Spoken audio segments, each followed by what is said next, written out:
राम मधुर मधुर नाम सीताराम सीताराम मधुर मधुर नाम सीताराम सीताराम सीताराम सीताराम सीताराम सीताराम सीताराम सीताराम। बोलो सच्चिदानंद भगवान की जय। ये वशिष्ठ जी महाराज कहते हैं, हे राम जी, यदि दृश्य रूप दुख सत हो तो उसकी कभी शांति नहीं हो सकती, और दृश्य की शांति न होने पर ज्ञाता में केवल मोक्ष की सिद्धि नहीं हो सकती। इसलिए दृश्य का अभाव हो जाने पर ज्ञाता में ज्ञातृत्व भाव स्थित होने पर भी शांत या निवृत्त हो जाता है। ज्ञातृत्व तो देखता हुआ भी नहीं देखता है। ये सबको जो है सब इसमें से ज्ञातृत्व भाव था वो सब निवृत्त हो गया, उसका चूँकि वस्तु सिद्ध नहीं होती है।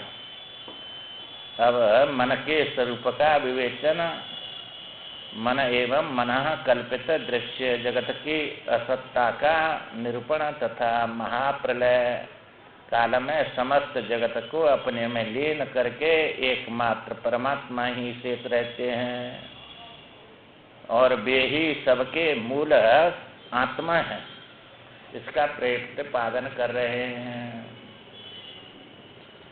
वो परमात्मा अपनी आत्मा है।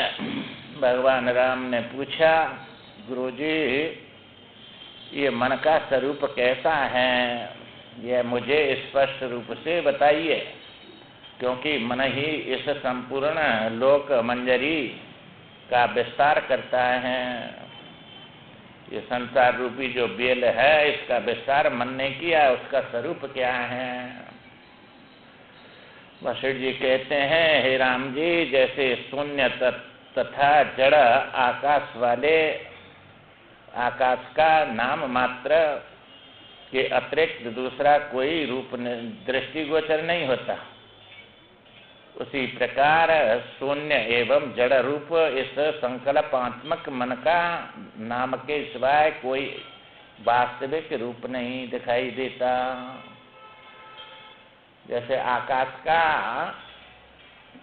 बस नाम रूप नहीं है, उसमें नाम के सिवाय आकाश कोई रूप में नहीं दिखता है। शून्य और जड़ ऐसा उसका आकार है, वैसे वो कोई रूप वाला नहीं होता है। इसी प्रकार ये मन भी कोई रूप वाला नहीं है, क्योंकि ये मन होता तब तो इसका रूप बताते, मन कोई वस्तु है नहीं। जब तुम्हारे अंदर ये संकल्प विकल्प उठते हैं, ये इसी का नाम मन हो जाता है। तो ये संकल्प विकल्प करने वाला जो है मन है। तो यह जगत क्षणिक संकल्प रूपी मन से उत्पन्न हुआ है, ये मन से ही उत्पन्न हुआ है। मृग तृष्णा में प्रतीत होने वाले जल तथा चंद्रमा में भ्रम से दिखने वाले द्वितीय चंद्रमा के समान ही इस मन कल्पित जगत का स्वरूप है। जैसे चंद्रमा उंगली लगाओ तो दो दिखते हैं, वहाँ दो है नहीं परंतु दो दिखते हैं। भ्रांति से एक के दो दिखने लग जाते हैं, और जब मोतिया बिंदु आ जाता है तो चार चार दिखते हैं, उसमें चार चार चंद्रमा दिखते हैं। का वो दो दिखते हैं, का वो तीन, का वो चार है, कमल जैसा दिखता है अलग अलग। तो ये भ्रांति से दिखता है, भ्रम है सब। इसी प्रकार जो है संकल्प को ही मन समझो, संकल्पात्मक मन है। जैसे द्रवत्व द्रव रूपता से जल का भेद नहीं, वायु से स्पंदन का भेद नहीं, और गतिशीलता जो है इस स्पंदन वायु में है, उससे भेद नहीं है। वायु और स्पंदन दो चीज नहीं है। संकल्प से मन भिन्न नहीं, चूंकि मन के बिना संकल्प नहीं होगा, संकल्प के बिना मन सिद्ध नहीं होगा, एक दूसरे सिद्ध हो रहे हैं। और ये संकल्प और मन दोनों जो हैं ये भौतिक हैं, चूंकि मन भी वायु तत्व से बना है और संकल्प आकाश का ये शब्द जो है तत्व है ये, तो ये भौतिक हैं दोनों, और इनका न होना भी, निवृत्ति भी भौतिक ही है। इसलिए आत्मा में ये न मन है न संकल्प है, ये दोनों ही नहीं है, कार्य कारण एक भी नहीं है। इसलिए तो कार्य कारण से रहता है आत्मा, और जब कार्य कारण भाव आते हैं माँ ये वेदांत में मिथ्या हैं समझाने के लिए। इसलिए उस समय मन संकल्प रूप से स्थित रहता है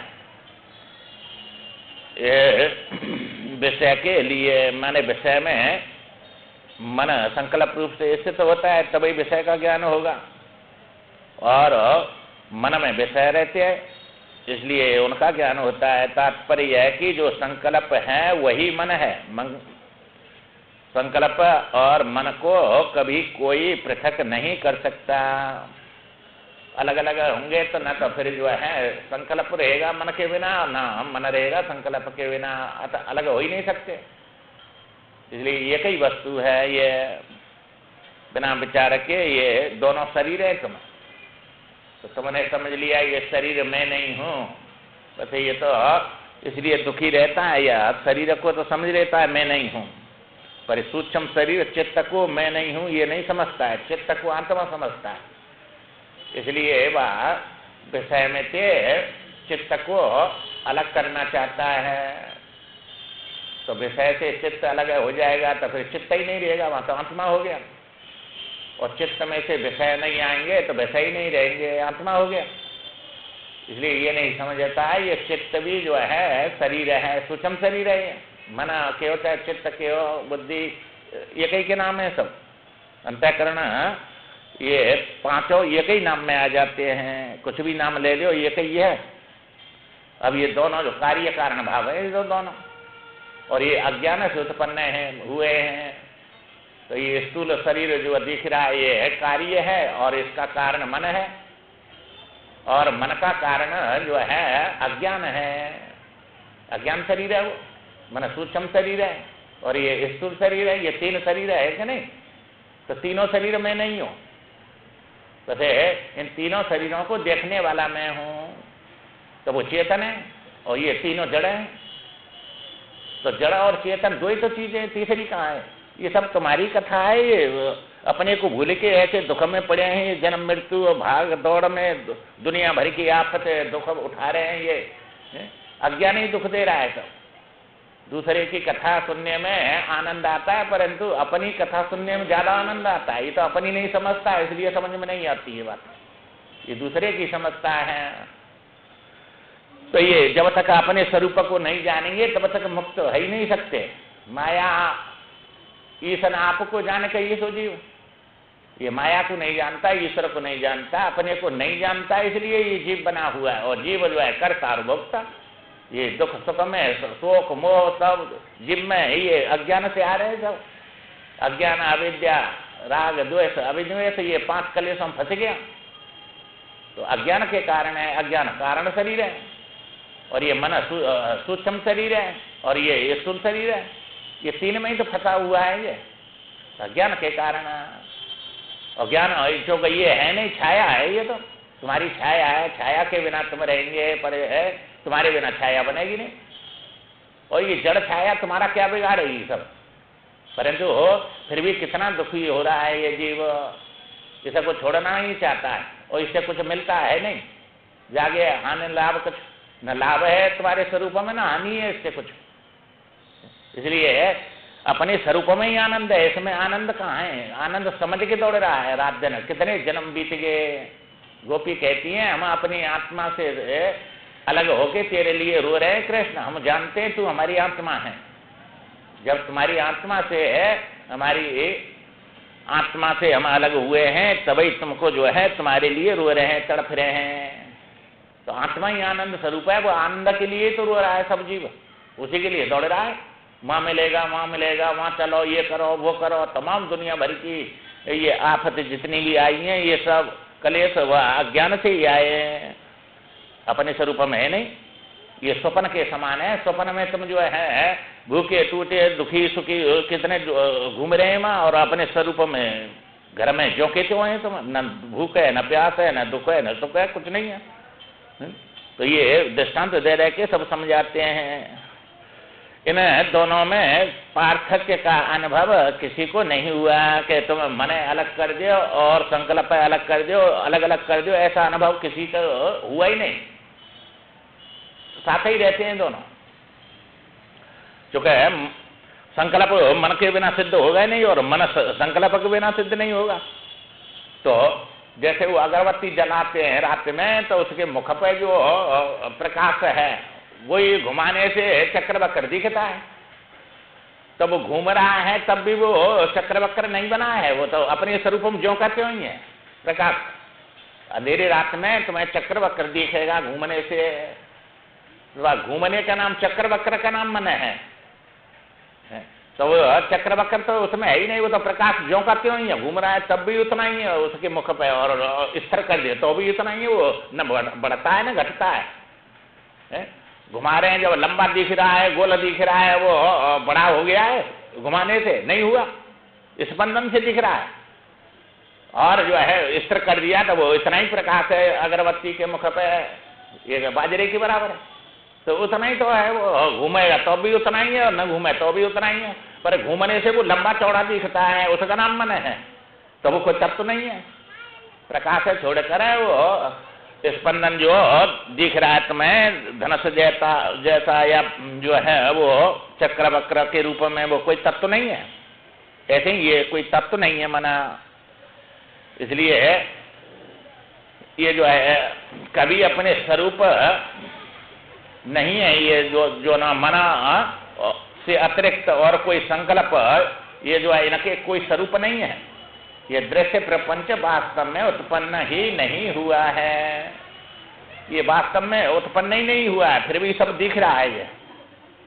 अब ये बात समझ में बैठती नहीं है कि ये जन्मा ही है, हुआ ही नहीं और सब दिख रहा है। अब ये दृष्टांत दे रहे के सब समझ आते हैं, तो फिर भी ये जो है उसको नहीं ग्रहण करता है कि ये सब मिथ्या है। बाजीगर के सब दृष्टांत दिए, स्वप्न रोज देखते हैं, जब के कहते हैं, समझाना थोड़े पड़ता है कि वो मिथ्या था, सब मिथ्या हो गया। आगे चलकर फिर बताऊंगा जैसे प्रकाश का आलोकन स्वभाव है, जैसे प्रकाश जो है वो उसका स्वभाव है, एक तो अंधकार को दूर कर देता है और वस्तु तुम्हारी जैसी रखी है उसको उसी रूप में दिखा देता है। ये इसका स्वभाव है। अंधकार दूर हो गया और वस्तु जैसी की तैसी दिखा दिया। इसी प्रकार जो है इस वायु का जैसे स्वभाव है, तो ये चपलता उसका स्वभाव है, वायु का स्वभाव है। द्रवीभूत जल का स्वभाव है। उसी प्रकार दृष्टा में दृश्यत्व स्वभाव से ही विद्यमान है। क्योंकि जब दृष्टा होगा तो दृश्य दिखेगा भाव में या अभाव में। क्योंकि बिना दृष्टा के दृश्य सिद्ध ही नहीं होगा। और देखना वाला कर्म नहीं है दृष्टा का, इसका कर्म बन जाता है। आंख से मैं देख रहा हूं, वो आत्मा का देखना कर्म नहीं है। जैसे सूर्य का प्रकाश देना कर्म नहीं है, स्वभाव है उसका प्रकाश, कर्म नहीं है। कर्म होगा तो पाप लगेगा उसको। चोर को क्यों देता है? उनको जो है पापी न को प्रकाश क्यों देता है? पुण्यात्मा को ही देना चाहिए। वो पापी हो चाहे पुण्यात्मा हो, सबको प्रकाश देता है, इसलिए देना उसका कर्म नहीं है, इसलिए पाप नहीं लगता है। ऐसे ही तुम्हारी आत्मा का देखना कर्म नहीं है, स्वभाव है। क्योंकि चेतन देखे बिना रहेगा नहीं और सत दिखता नहीं है पूरा, इसलिए दो बन जाते हैं। जब चेतन अपने को देखेगा तो वो जो है अन्य रूप में ही देखेगा, विषय बनाएगा अपने। तो अपने में से वो सत तत्व अलग हो गया, वो दिखने वाला और चेतन देखने वाला दो बन जाते हैं। जैसे तुम्हारा शरीर दर्पण में दिखने वाला बन गया और यहाँ देखने वाला हो गया। तो यहाँ देखने वाला सत और चेतन दोनों रहता है आत्मा, और देखने वाले में केवल सत ही सत रहता है, चेतन नहीं है। ऐसे ही तुम्हारा दर्पण में जो शरीर दिख रहा है वो सतह ही सतह है, चेतन नहीं है। सतह दिखने लग जाता है और चेतन देखने लग जाता है, तो देखने वाले के साथ में उसका अस्तित्व है, वो सतह है, और देखना उसका स्वरूप है, कर्म नहीं है। इसलिए वो देखे बिना रह नहीं सकता, और सत्य दिखता नहीं है, इसलिए दो बन जाते हैं भ्रांति से। जैसे रस्सी तुम्हारी दिखेगी नहीं, और उसमें तीन अंश होते हैं, एक विशेष, एक सामान्य और एक कल्पित विशेष। सब वस्तु में तीन अंश होते हैं, ऐसे ही आत्मा में तीन अंश हैं, विशेष है और सामान्य है और कल्पित विशेष मान लेता है ये। तो रस्सी का जो स्वरूप है वो विशेष अंश है, उसका स्वरूप है, वो रस्सी का होना स्वरूप है। अब वो मंदांधकार में दिखती नहीं है, तो वो बस सामान्य अंश दिखता है, ये कुछ है। जो सामान्य नहीं दिखेगा तो सर्प बनेगा ही नहीं। अब पूरा दिख नहीं रहा है, विशेष सामान्य दिख रहा है, और सामान्य के आश्रय कल्पित विशेष सर्प है ये, क्योंकि सादृश्यता मिल जाती है वहां। रस्सी में हाथी नहीं दिखेगा, सर्प ही दिखेगा, दरार दिखेगी, माला पड़ी है, कोई लकड़ी पड़ी है, ये सब दिखेंगे उस समय, क्योंकि सादृश्यता है ना। ऐसे ही तुम्हारे जो है वह सामान्य के आश्रय कल्पित विशेष हो जाता है। तो वो भय लगा हुआ और सर्प के समान है, इसलिए वो भय के कारण सर्प की कल्पना कर लेता है, सर्प है ये। तो वहां विशेष का ज्ञान नहीं होगा जब तक जो है सामान्य के आश्रय कल्पित विशेष दिखता है।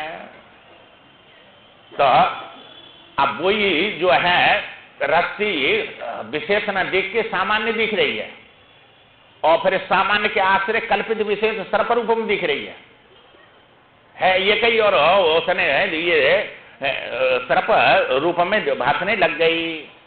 इसी प्रकार आत्मा का विशेष रूप है, अपना स्वरूप सच्चित आनंद स्वरूप है वो, और उसमें ये जीव जो है सामान्य है।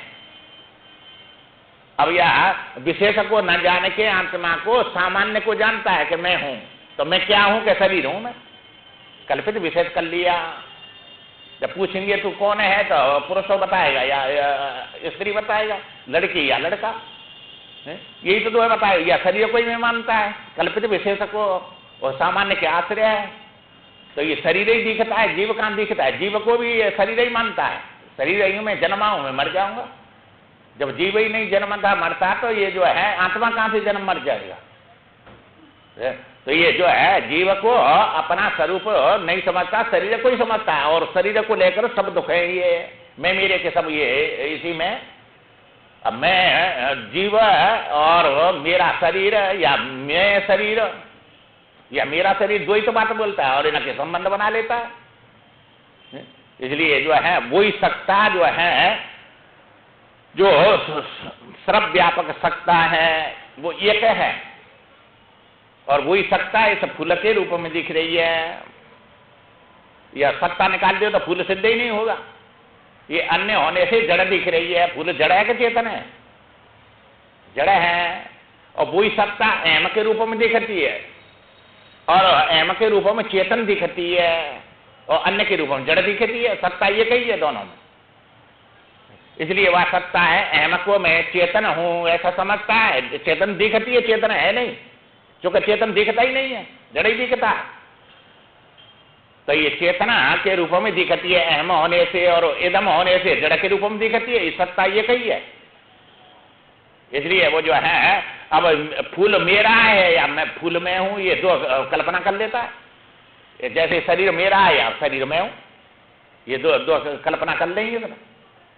तो ये कल्पना इसकी जो है दोनों कैसी हैं, ये अज्ञान है, क्योंकि मैं नाम तो यह सूक्ष्म शरीर अहंकार का है, और ये तो वायु का तत्व है अहंकार, वायु से बातें बनाए, पृथ्वी से, पृथ्वी का तत्व है ये, जल का तत्व चित्त है, और बुद्धि तेज का तत्व है, ये संकल्प जो मन है ये वायु का तत्व है, और ये तुम्हारा हृदय आकाश का तत्व है, ये पांच भूतों से बने हैं, ये अंतःकरण है ये। तो अंतःकरण में एम आता है ये। अब यह अंतःकरण में डाल के जीव है, और मैं कहता है कि मैं हूं, तो सूक्ष्म शरीर को मैं मानता है। क्योंकि जीव भी जो है चेतना अमल सहज सुखराती, जीव में भी कोई दुख नहीं है, चेतन है, अमल है, अज्ञान नहीं है। ये अज्ञान ज्ञान सब बुद्धि में, बुद्धि से ज्ञान होगा, मैं जानता हूं या मैं नहीं जानता हूं, ये बुद्धि से होता है सब। तो ये गुणों है, बुद्धि गुण है, और ये विषय है, ये भी गुण है, और इनको जोड़ता है वो भी गुण है। तो सतोगुण में ज्ञान होता है और तमोगुण वस्तु बनती है, और रजोगुण दोनों को जोड़ता है। तो गुण गुण में हो रहा है ये सब काम, और तुम गुणों के अधिष्ठान है आत्मा रूप से, जीव रूप से भी अधिष्ठान नहीं है, क्योंकि जीव में भी नहीं है, ये नहीं मैं जानता हूं, मैं नहीं जानता हूं। तो यह बुद्धि के धर्मन ने अपने में आरोपित कर लेता है। अब ये बात सब समझ में नहीं आएंगी, और ये पूछने से आएंगी, और इनकी जिज्ञासा होगी जब आएंगी ये बात समझ में, वैसे नहीं आती हैं, पूछने से आएंगे, और बड़ा अभ्यास करना पड़ेगा, तब ये जो है ज्ञान होता है। ये अभ्यास जाता है, वैसे जाएगा नहीं। ये कौन सी चीजें कहाँ से बनी है, कैसे बनी है, भाई तुम जानते हैं ये ईंट पत्थर से मकान बना है, इसलिए मैं नहीं हूं। अब इसको जानते नहीं है क्या ये किससे बना है, इसलिए मैं मानते हैं इसको। ये शरीर किससे बना है, ये इंद्रिय किससे बनी है, प्राण किससे बना है, ये जीव कैसे बना है, ये सब जानते नहीं है, इसलिए मैं कहते हैं। अब ये सब जानना पड़ेगा शास्त्र गुरु के द्वारा, वैसे जानेंगे नहीं। अध्यात्म ज्ञान नित्यत्व तत्व ज्ञानार्थ दर्शनम, इसको अध्यात्म ज्ञान कहते हैं, और इसी को जो है विज्ञान कहते हैं, क्योंकि विषय से ही विषय उत्पन्न होता है, और आत्मा निर्विषय है। तो परमात्मा विषय है, परमात्मा से कारण है, ये कार्य है। तो ये सब कार्य कारण भाव जो है वेदांत में मिथ्या है, न आत्मा कारण है न कार्य है। ये मन आदि सब जो है ये परमात्मा से बने हैं, ये अध्यारोप में आते हैं, वास्तव में नहीं है ये। इसलिए अध्यारोप में भक्ति में ये आता है, तो मानो या जानो, बस मान्यता है, मान्यता अज्ञान होता है सब। तो ये समझा रहे हैं कि जैसे मृग तृष्णा की नदी में जल की स्थिति है, और जैसे सपने की नगरी में उठाई गई दीवार की स्थिति है, उसी प्रकार दृष्टा में दृश्य की स्थिति मानी गई है। स्वप्न में जो है तो मैंने दीवार उठ रही है, वहां चिन्ह रहे हैं, और उसको सब बढ़ा रहे हैं ऊपर को, और नदी में जो है मृग तृष्णा, नदी में जल दिखता है, दौड़ता है, नहीं अज्ञानी हो सके लिए, है ना, वो तड़प तड़प के मरता है, वहां एक बूंद तो है नहीं पर दिख रहा है जल। तो विवेक न होने से दौड़ता है, भागता है कि इसमें प्यास लग रही है, पानी है नहीं, प्यास है सत्य और पानी है मिथ्या। वहां ऐसे तुम्हारा स्वरूप है सत्य और ये संसार है मिथ्या, तो मिथ्या में से तुम्हारी जो भूख प्यास कट जाएगी, ये ज्ञान नहीं है। जहां पानी है वहां पानी मिलेगा, कि जहां पानी है ही नहीं वहां पानी मिलेगा? ये छाया में पानी कहाँ है? वो रस तत्व में होता है कि छाया में होता है? तत्व में होता है। परमात्मा माया छाया ये किसी बिरला जाने कोई। ये परमात्मा, अब भक्ति में जे आपको तृप्त होना है तो ईश्वर से परमात्मा से जुड़ो, क्योंकि मई आनंद मिलेगा, इसमें आनंद थोड़ा ही दुखालय शाश्वतम, ये विचारिक कह रहे हैं कि वैसे ही कह रहे हैं। और ऐसा मिलता रहे तो कोई जरूरत नहीं है न कथा सुनने की, न भजन करने की, न ज्ञान की, ऐसा मिलेगा नहीं ये, इसलिए समझा रहे हैं बार बार। तो ये जो है मन पछताइए अवसर बीते, अंत समय उठे चल दिए रीते, रीति जाना पड़ेगा, क्योंकि है बड़ा पछताना पड़ेगा, क्योंकि ये ना भक्ति करी ना ज्ञान प्राप्त किया, और ऐसा मिलेगा नहीं तो पछताना पड़ेगा कि नहीं, रीता जाएगा यहाँ से। ये कमाई तो असली भक्ति और ज्ञान ही था, और ये दोनों की ये नहीं, इसलिए रीता हो गया, लाया वो खा लिया और आगे को कमाया नहीं तो बड़ा भारी पछताना पड़ेगा। मन पछताइए अवसर बीते, ये सब जो है अवसर बीत के बड़ा पछताना पड़ेगा। ऐसा मिलता रहे तो कछु करने की जरूरत नहीं, ऐसा मिलेगा नहीं जे, इसलिए बार बार समझा रहे हैं भाई अपना कल्याण करो, क्यों ये तो दुख में पड़े हैं, ऐसे भोगो तो मैंने खूब भोगे सब योनियों में, कहां तृप्ति होती है इससे। और ये सकी मना नहीं कर रहे हैं भोगने खाने पीने की, भजन करो इसके साथ में, शुभ कर्म करो, उस पर दृष्टि रखो, इसमें व्यवहार करो। इसलिए भगवान के युद्ध करे, स्मरण मेरा करे, काम क्रोध लोभ मोह मद मत्सरी यही तो मारने, यही तो दुश्मन है तुम्हारे, इनसे युद्ध करना है, इनसे युद्ध करना। और ये युद्ध जीतेंगे भगवान के स्मरण से, इसलिए कह रहे हैं मेरा स्मरण करे, जब जीतेंगे इनको, मेरे भजन के बिना ये जीतने नहीं जाएंगे। और ये भजन करने नहीं देंगे। इसलिए दोनों काम ही एक साथ करे, दोनों काम ही एक साथ करे। व्यवहार भी करना है, परमार्थ भी करना है। ये बैठ के भजन नहीं होता है। भजन का उसी के साथ में करते रहो, काम के साथ में। जब हाथ से है, अब आलम्बन कुछ लेना पड़ता है, भूल जाते हैं, उसको याद आता ही नहीं है। इसलिए ये आलम्बन बनाए, चाहे कोई भी आलम्बन ले लो, आलम्बन के बिना जो है मन रुकेगा ही नहीं वहां। तो ये माला आलम्बन है। माला लड़परी मन से मत बिसरावे मोए, बिना शस्त्र के सूर्यमा लड़ता न देखा कोई। तो सूर्यमा है, उस पर हथियार होगा तब तो समझ से जीतेगा और उसको मारेगा कि बिना हथियार के लड़ेगा। कि मेरे को बिसरावे मत, बिना शस्त्र के जो है ये कोई भी सूर्यमा विजय प्राप्त नहीं कर सकता। ऐसे ही ये तो हथियार है भजन करने का, इसके बिना हथियार होगा ही नहीं, भजन होगा ही नहीं, और दुश्मन मरेंगे ही नहीं। तो इसलिए तो महापुरुषों ने ये सब लिए और चलाए हैं ये सब जो है। तो ये तो व्यवहार में भी तुमको जो चीज चाहिए वही चीज देगी, माला माल बना देगी। जय समझते नहीं है इसका जो है महत्व का, कितना महत्व का है। और ये एक एक क्षण जो है जा रहा है हमारा, तो इसको अपने लाभदायक बनाना है, हानि नहीं करनी है, कमाना है या गमाना नहीं है। गमाने के साथ कमाना नहीं है, गमाना तो पड़ेगा ही पड़ेगा तुम पर। तुम कमाओ चाहे गमाओ चाहे मत गमाओ, तो भी खा के नष्ट कर रहे हैं सब। एक एक क्षण में जा रहा है तुम्हारा सब।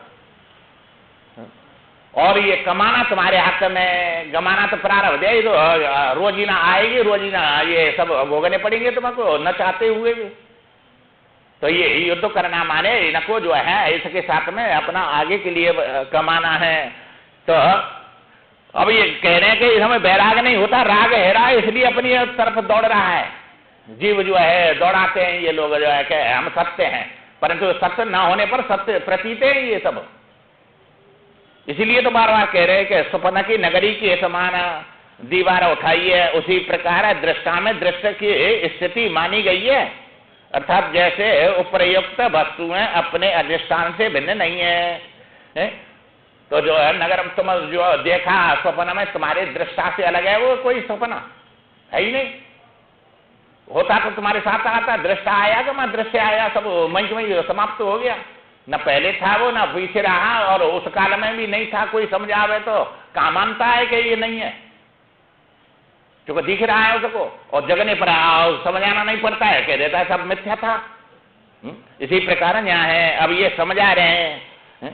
इसलिए जो उसी प्रकार दृष्टा में दृष्टि की पृथक सत्ता ही नहीं है, दृश्य की पृथक सत्ता ही नहीं है, क्योंकि दृष्टा के बिना दृष्टि के बिना दृश्य बनेगा ही नहीं, और दृष्टि के बिना दृश्य नहीं, और दृष्टा के बिना दृष्टि नहीं, और इनके बिना जो रहे वो सत्य है। तो दृश्य के बिना भी दृष्टि रहेगी अभाव की, इसलिए दृष्टि सत्य है, और दृष्टि के बिना दृष्टा रहेगा, इसलिए दृष्टि समाप्त हो जाएगी, मिथ्या है, दृष्टा सत्य है। दृष्टा के बिना दृष्टि बनेगी नहीं, दृष्टि के बिना दृष्टा रहेगा।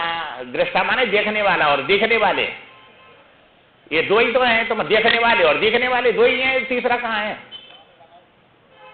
दो हैं, और एक मिथ्या है एक सत्य है। तो सत्य में मिथ्या दिखता है, इसलिए ये है सत्य में जिस समय जिसका अत्यंत अभाव है उसी में दिखता है।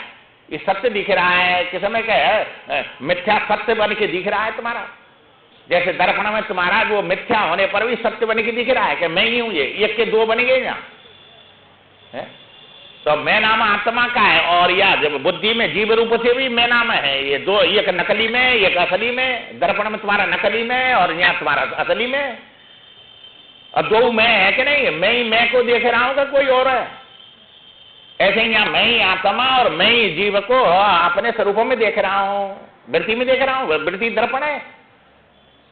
तो ये दृष्टांत दे दे के समझा रहे हैं सब कि भाई इनका अस्तित्व नहीं है, जिनमें तुम्हारा राग हो रहा है और वो जीवन जा रहा है, इनसे कुछ लाभ नहीं होगा, और ये तो तुम न चाहेंगे तो भी सब मिलेंगे।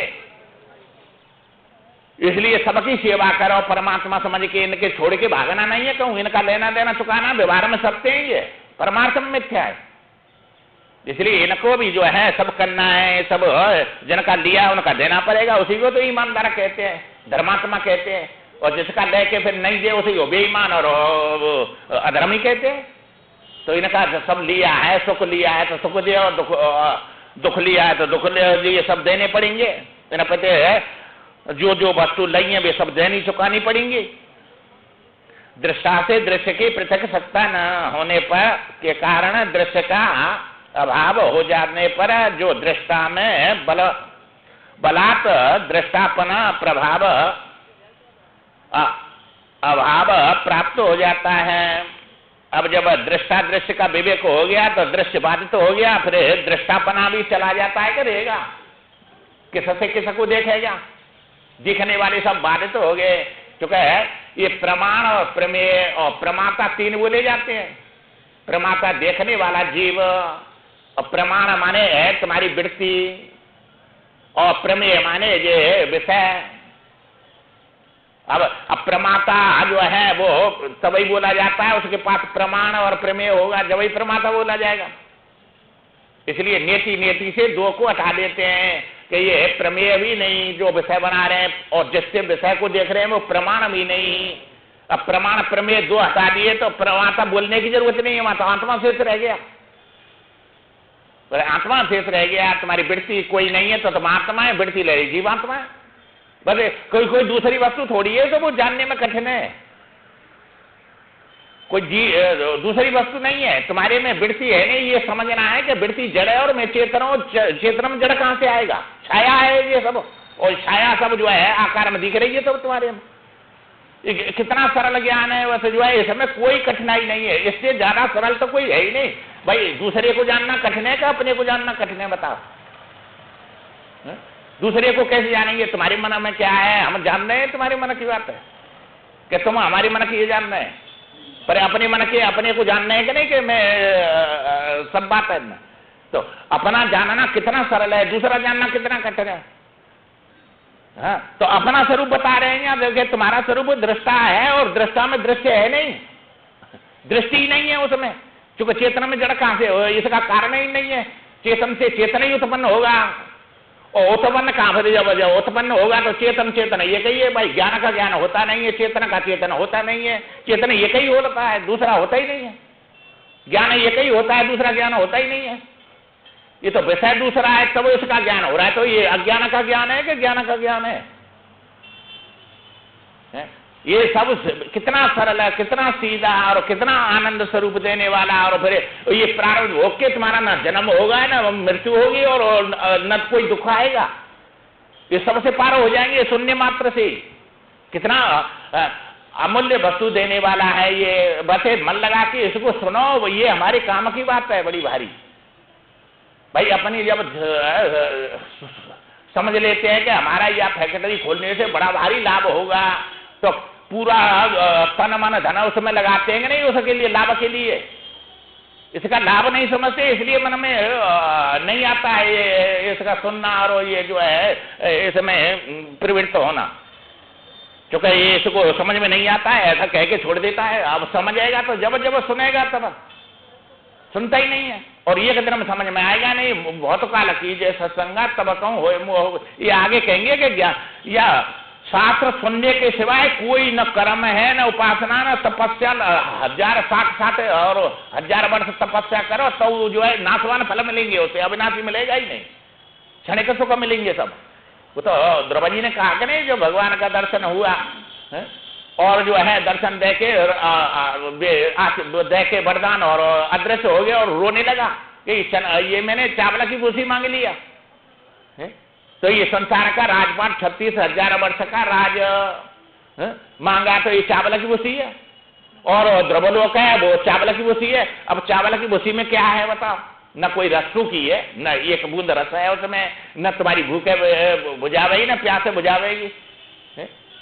तो ऐसे भारी जो है, अब ये मेरे तो ठग लिया है न देवताओं ने इंद्री पे है के, और मेरा जो है ये माता के बाणों ऐसे लगे थे, उसके कारण मैंने मोक्ष नहीं मांगी, मोक्षदाता से ये चावला की भूसी मांग लिया सब। हाँ, तो ये सब संसार की चावला की भूसी है। तो ये जो है तजे हरे भगत राम सरिता आस करत वो सब कन की, तो ये वो सके कणा जो है तुम्हारी प्यास बुझाएंगे नहीं और ज्यादा प्यास बढ़ाएंगे। तजे हरे राम भगत सुर सरिता आस करत वो सकन की, तो वो सकन में जीवन बिता रहा है कि नहीं चाटने में, और तो भी प्यास नहीं जा रही और ज्यादा बढ़ रही है। तो इसलिए ये समय तो रहना ही है, इसको तो रहना ही है, और इसमें आए हैं तो अब जो है उसके लिए प्रयत्न करो, और वो प्रयत्न है तुम आके यहाँ बैठ जाओ बस, और कुछ नहीं है। यहाँ आके बैठ जाओ, समझ में आवे चाहे नहीं आवे, चूंकि ये तो तुम्हारा कर्म है, यहाँ शरीर ला के बैठा देना, और फल तो ईश्वर के हाथ में, और जो कर्म करेगा उसका फल रखेगा भगवान। जब कोई जीव तुम्हारे मजदूर का फल रखता है, कोई सेठ जो है मजदूर को सबको देता है कि वो बेईमानी करेगा, मैंने काम किया उसका वेतन देगा, पैसा देगा। जब संसारी जीव किसी का मेहनत नहीं का फल नहीं रखता तो वो ईश्वर रख लेगा तुम्हारे फल को। बाकी पास कोई कमी है कि कंजूसी है कि है नहीं, जो मांगेंगे वही देगा वो तो। इसलिए जो है ये कर्म तुम्हारा शरीर है, यहाँ ला के बैठा देना, कर्म कर्मण्य वाधिकार माँ फलेषु कदाचन। अर्जुन कर्म के फल की तू इस वो भी आशा भी मत करे, क्योंकि तेरा कर्म है इतना और आशा तेरी बहुत लंबी चौड़ी है, इसलिए तेरे दुख होगा। केवल कर्म कर बस, और फल तो मैं दूंगा ही दूंगा, मैं बेईमान नहीं हूं किसी का जो है फल को रख लूं। इसलिए तुम जो है शरीर ला के यहाँ बिठा दो और ये फल तो मिलेगा ही। भाई तुम्हारी इच्छा नहीं और माँ तुम खड़े हो गए चौरे में और वर्षा हो रही है, तुम्हारी इच्छा नहीं है भीजने की, फिर भी भीजेंगे कि सूखे रहेंगे माँ? ऐसे यहाँ आके बैठ गए तो तुम जो है ज्ञान तो आएगा ही, तुम्हारे कान में हृदय में प्रवेश करेगा ही करेगा। ये तुम न चाहते तो भी करेगा, मोक्ष न चाहेंगे तो भी मुक्ति देगा। बस भल्ली हो इसको जो है, ये सत्संग है, सत्य अमृत है, वो विष भर रहे हैं तो वो मारता है बार बार, तुम्हें दिखता है इसी से मर रहे हैं हम है? और ये तुमको कभी मरने नहीं देगा, ये भरना है अपने अंदर, और एक दिन हम भरा नहीं जाएगा। इसलिए इसके लिए चूंकि बहुत गाढ़ हो गया है ये अज्ञान, कितने जन्म से चला रहा है, इसलिए इसको निवृत्त करने के लिए मेहनत करनी पड़ेगी, थोड़ा जो है समय लगाना पड़ेगा, तब ये जाएगा, हाल नहीं जाता है। उसी को तुम असत मिथ्या दृश्य के बाधित होने से सन्मात्र चिन्हमात्र रूप में अवशिष्ट हुए आत्मा का केवली भाव या कैवल्य समझो। जैसे दृष्टा ने जब दृश्य विचार से बाधित हो गया तो दृष्टा रह गया, और वही परमात्मा है, वही तुम्हारा चिन्ह मात्र है, चेतन रह गया, और ये जड़ दृष्टि गई तुम्हारी है? और वही आत्मा कैवल्य भाव है, कैवल्य मुक्ति हो गई। अब ये वो समझ में आता है तो नहीं आता है, चूंकि ये बात समझ लिया कि मेरी आत्मा ही मेरा स्वरूप है, ये जीवात्मा मेरा स्वरूप नहीं है, ये उपाधि में पड़ा हुआ है, और आत्मा है तुम छोड़ नहीं सकते, और या शरीर अनात्मा को पकड़ नहीं सकते, होती तो पकड़ में आती। भाई अनात्मा है ही नहीं, जब रस्सी अपने को छोड़ नहीं सकती, सर्प को पकड़ नहीं सकती, क्या पकड़ लेगी? जब है ही नहीं सर्प तो पकड़ेगी कहां से? और आप तो शक्ति है, वो छूटेगी कहां से? तो आत्मा तुम्हारा स्वरूप है, वो छूटेगा नहीं, सत्य है इसलिए नहीं छूटेगा। और ये जीव असत है इसलिए पकड़ में नहीं आएगा, और जीव में शरीर असत है इसलिए पकड़ में नहीं आ रहा है। तो ये कहां छूट रहा है कि नहीं, क्षण क्षण में जा रहा है ये सब, कहां इस तरह है ये?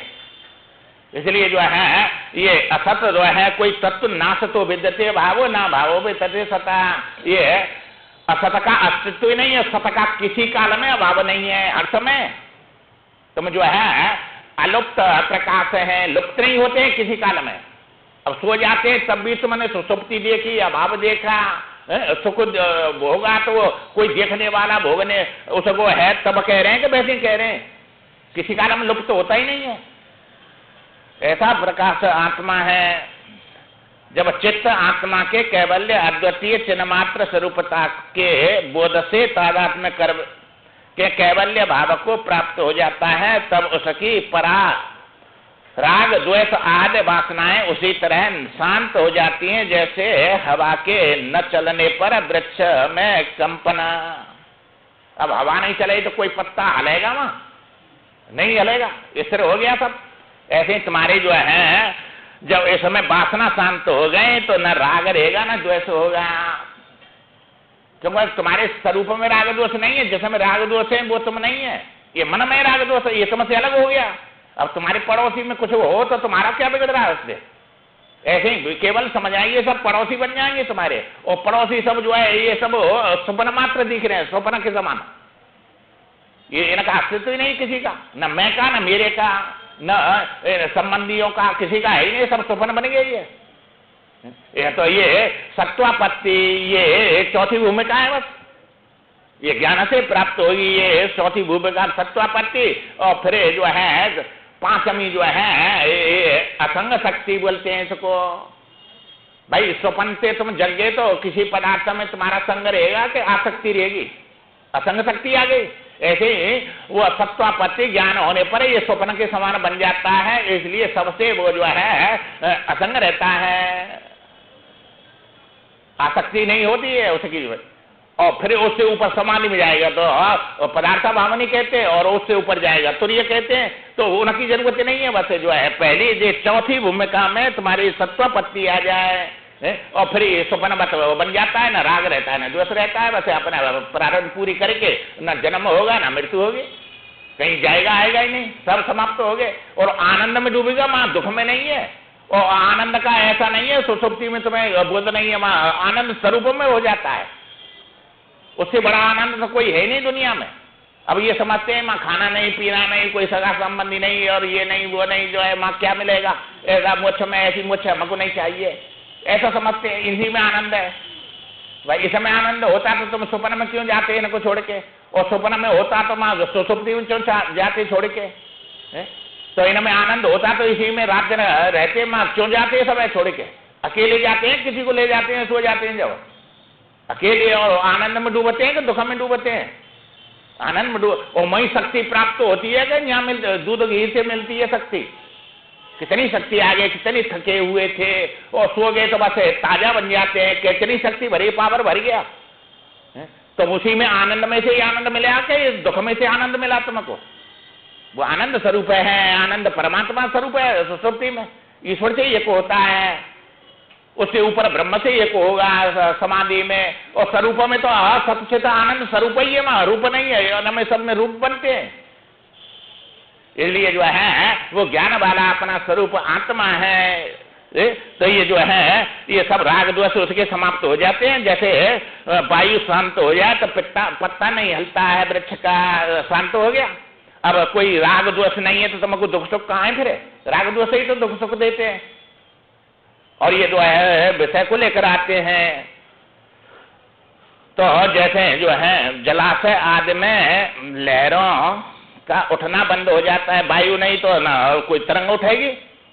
दिशा भूमि और आकाश रूपी सभी प्रकार प्रकाशनीय पदार्थों न रहने पर जिस तरह प्रकाश का शुद्ध स्वरूप ही अवशिष्ट रह जाता है, ये प्रकाश से सब समाप्त हो जाते हैं, प्रकाशक रह जाता है। राम जो है प्रकाशक राम, जगत प्रकाश प्रकाशक राम, माया जी से ज्ञान गुण धामु।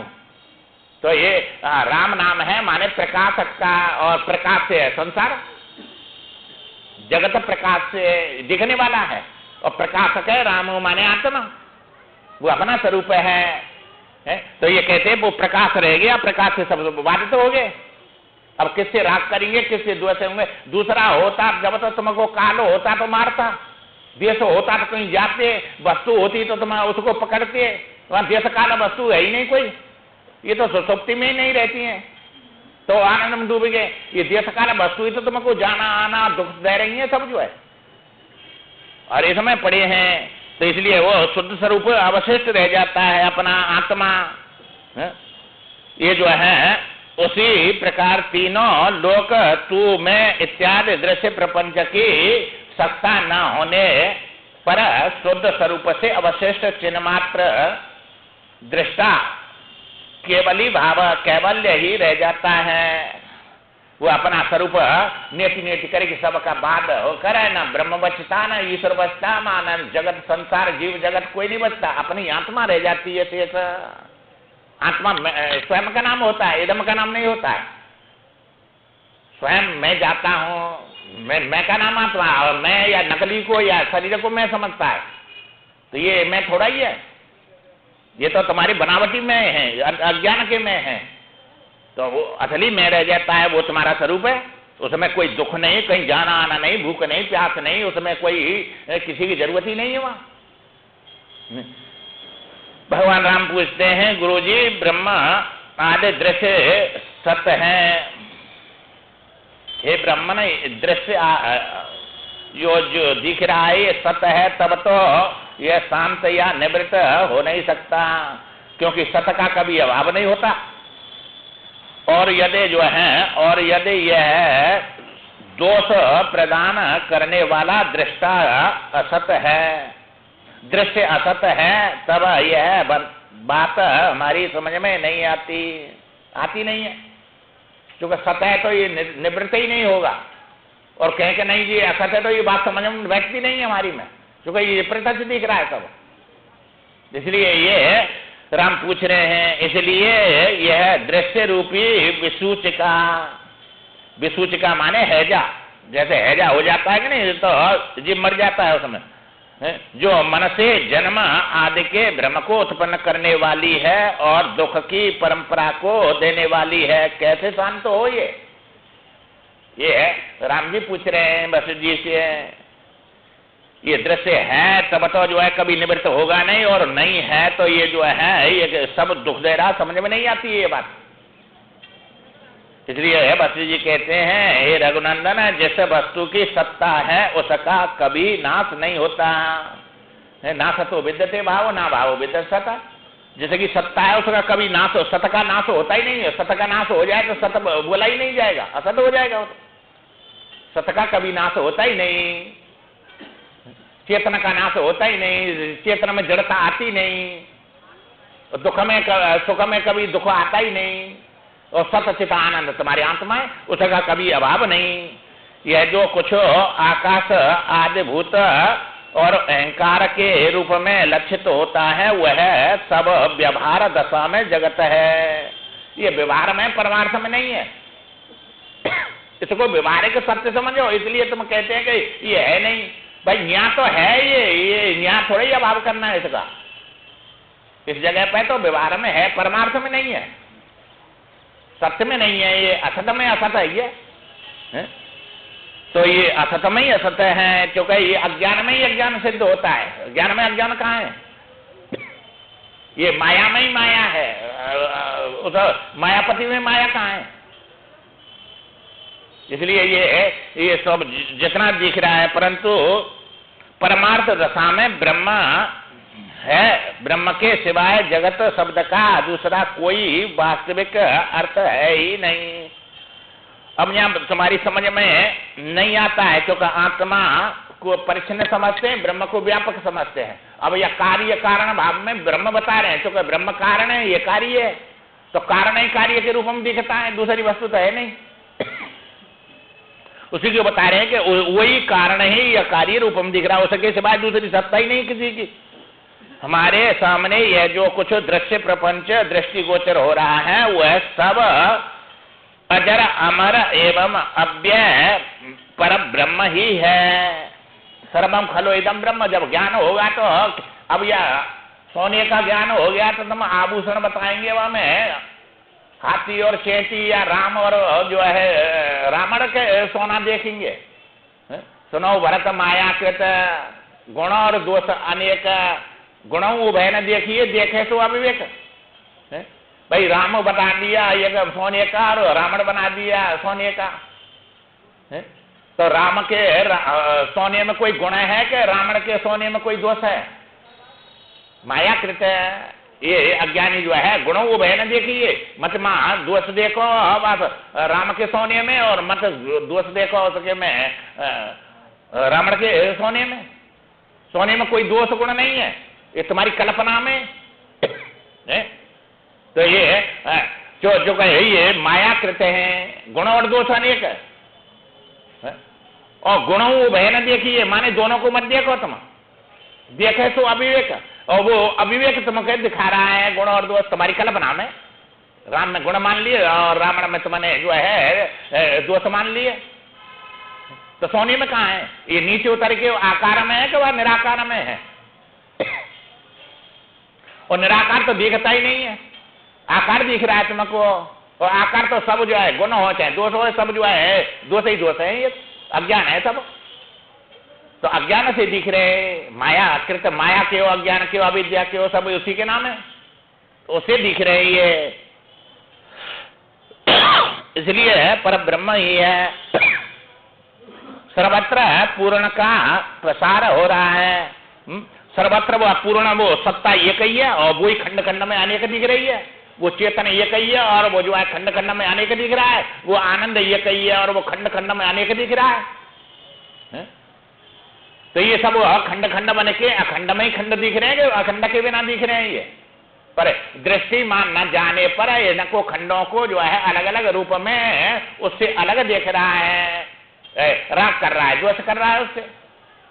इसलिए पूर्ण प्रसार हो रहा है उसी का। शांत ब्रह्म में शांत जगत स्थित है, पूर्ण में पूर्ण दिख रहा है सब। इसलिए शांत ब्रह्म में शांत ही जगत है, स्थित है। आकाश में ही आकाश है, उदय हुआ है। आकाश का उदय होना आकाश में ही है कि आकाश से अलग है? आकाश में ही है। इसी प्रकार तुम्हारे शांत में ब्रह्म में ही ब्रह्म है, इसलिए सर्वगम खलो इदम ब्रह्म। सोने में ही आभूषण सब सोना ही है, दूसरा कहाँ है? कोई। तथा ब्रह्म में ही ब्रह्म प्रतिष्ठित है, और ब्रह्म में ही ब्रह्म प्रतिष्ठित है। ये सब कारण पहचान दिया तो तुम्हारा कार्य नाम की कोई वस्तु है ही नहीं उसमें। वास्तव में न तो दृश्य सतरूप है और न दृष्टा दर्शन शून्य, न जड़ा और न चित ही है। चित ही सदरूप है, केवल शांत स्वरूप ब्रह्म ही सदरूप है जो सर्वत्र व्याप्त है। भाई तुम्हारा अज्ञान ही सर्प में आंख नाक सब दिख रहे हैं कि नहीं? वह में अज्ञान काल में सर्प रस्सी में शरीर भी दिख रहा है, पूंछ भी दिख रही है, उसके जीवन भी दिख रही है। तो कुछ है उसमें? आंख नाक कान कुछ भी नहीं है, और सब दिख रहे हैं। ऐसे ही तुम्हारे ये सब दिख रहे हैं, इसमें शरीर में शरीर दिख रहा है, इसमें पैर दिख रहे हैं, हाथ दिख रहे हैं, आंख कान नाक सब वो ज्ञान ही बना हुआ है, कुछ और दूसरी वस्तु है ही नहीं।